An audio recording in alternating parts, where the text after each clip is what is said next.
Alright, this is a little update on the 06 250SX. This is my main trail bike, woods bike, enduro, whatever you want to call it. I've been kind of neglecting to do my videos on it and just kind of got back into it today. It's pretty much finished up at this point. I've already did the top end on there. I don't know if you can see it on the power valve cover. Just write down the hours. So new top end, the frame's powder coated. The suspension I just got back a little bit ago, and just new bearings and all the usual stuff, everything everywhere else. One thing I am really proud about on this bike is my little custom made, not really custom made, but radiator brace and guard. Those are the Duval guards with Enduro Engineering braces. I had to order new radiators for it because they were all bent in and everything. And JB welded up on the old set.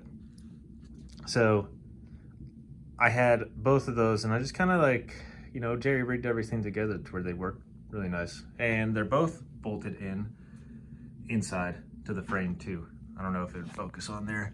It was kind of a pain to get to both of them, but I mean, I made it work and just zip tied the edge so it helps with the rattle. You always find them to where, you know, you can only buy braces or guards, but never both at the same time. And that's always bothered me. So I got busy with that one, and it came out pretty well. But essentially the only things I have left on this bike are the plastics, everything cosmetic, so like, you know, plastics and graphics, and my front brakes. I think I blew out the front brake master cylinder whenever I was doing the pads up front. So my new master cylinder kit came in today, and I'm gonna go ahead and get a bump start on that. Probably gonna head over to the bench here in a little bit. Really all you gotta do is just, let me see if I can get a good angle of it. Break that banjo bolt off and take it off of the handlebars here so I can tear everything down on the front bench. So that's where I'll see you guys here in a minute. All right, we're back over to the bench now. I switched up to my GoPro versus I was just recording with my phone earlier. So hopefully you guys will still be able to see this all right. I got a bunch of lights shining down on this thing and everything. I tore it a little more down than what I thought I was going to have it already, but these are all the brand new parts right here laid out. Couple springs, new whatever you want to call this, the master cylinder itself. Mr. Cylinder itself. There we go. That's what we'll call them. But starting off, we got a boot right here on the outside that I can get under with my pick and just kind of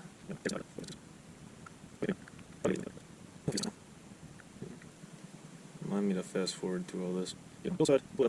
Oh, no, that thing just popped right out. Okay, cool enough.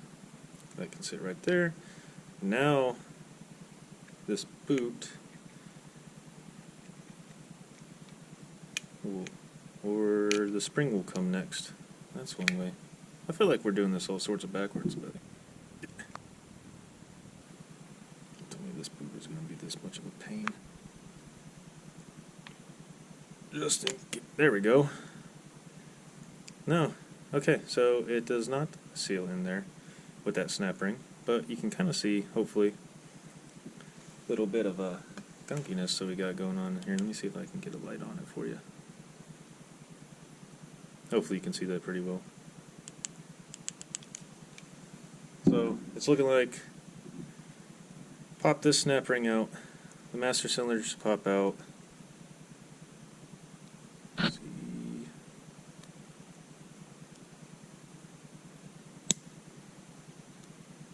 Oh, there's one side.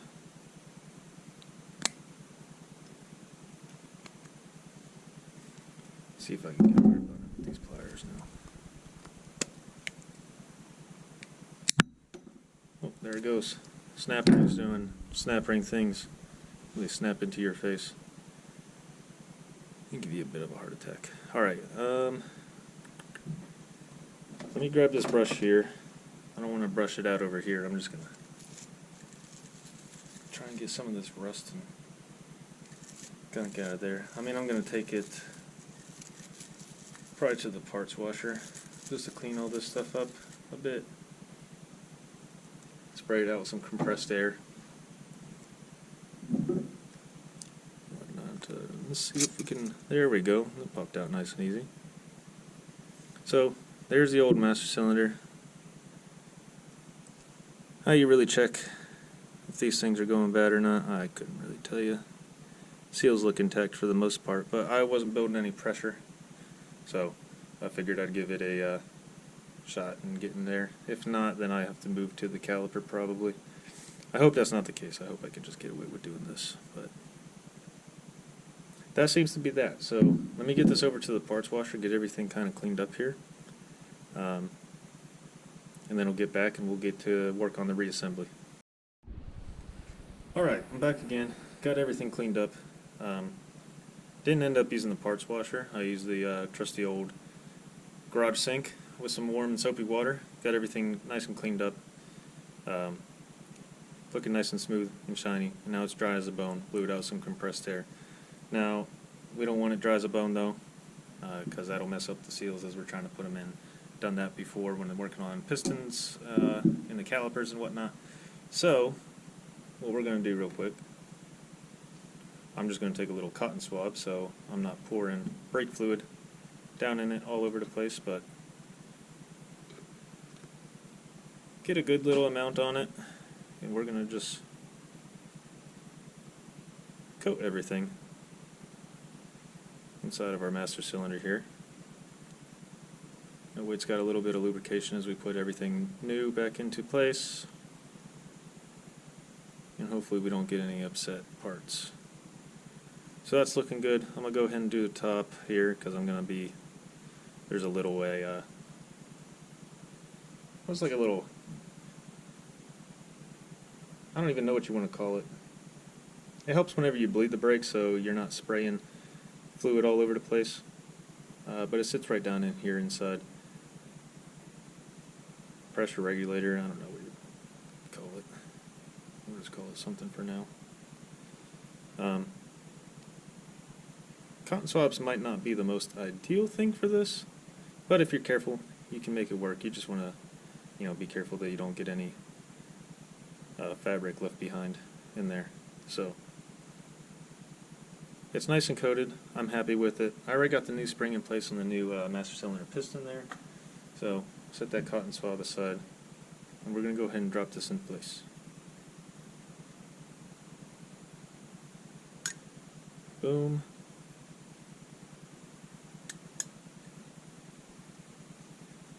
Boom and boom. Feels pretty good. Now the next thing we're going to have to do is get this snap ring in here. And I absolutely despise snap rings.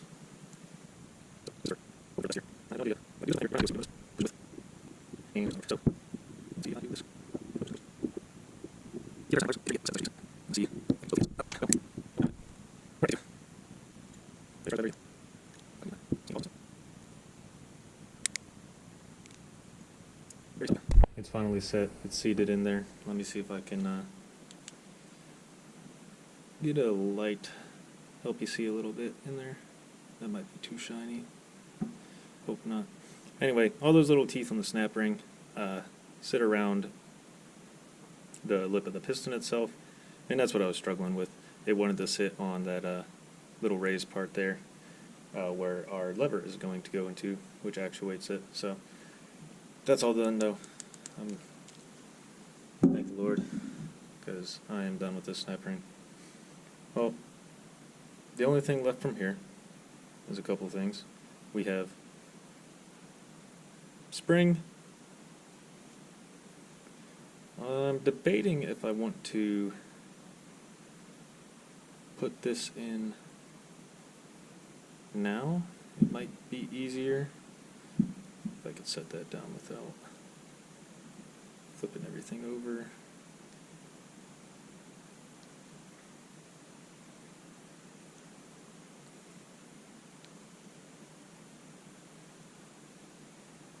This is going to be another one of those things probably. Let's see if I can get my pick in here. Don't really want to do that. Maybe I can press it through from the bottom, which seems to be working all right if we can just get it to seat.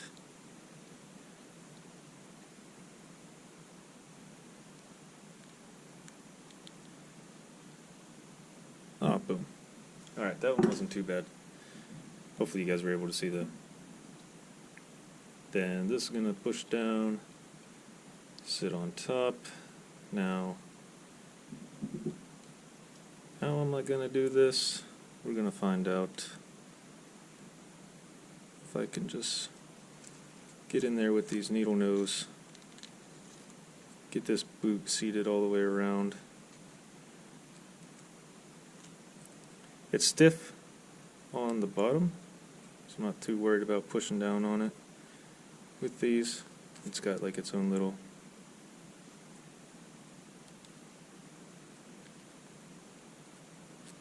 rigidness in it, just to keep it in there, sealed nice and tight up against the walls.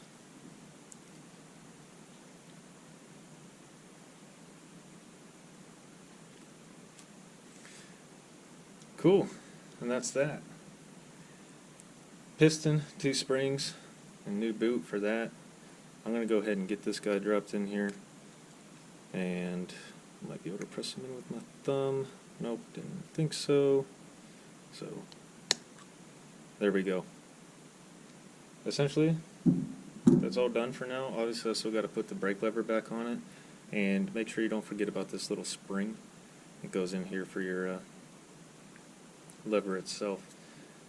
Now I got to get this back onto the bike, and we're going to see how everything turns out, putting a new, just rebuilding the master cylinder and whatnot. Now since I did, bleed this dry, the whole thing, I'm probably going to do a reverse bleed. Probably not going to get that one on video this time. Might save that for another video. I've already been back and forth 100 times, it feels like, just doing this. So let me get this on the bike, and we're going to see how everything turns out. Okay, time to wrap this one up here. I got the master cylinder back up on here. I took my little cap out of there just so air doesn't get stuck on it. So I reverse bled it and everything. Still wasn't wanting to build any pressure. So what I did here is I just zip tied the brake lever to the handlebars here, and I'm just gonna let it rest for a little bit.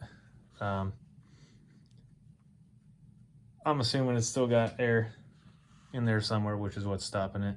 I checked the calipers, and the pistons are still moving somewhat equally, but they're not building enough. Like, there's no pressure to it, so I'm not really getting any front brakes. So I'm gonna let it sit. Hopefully some of those air bubbles that are in there will just work their way up to the top over time, and then I'll come back and do some more bleeding later on. But that's it for today. I'll catch you on the next one.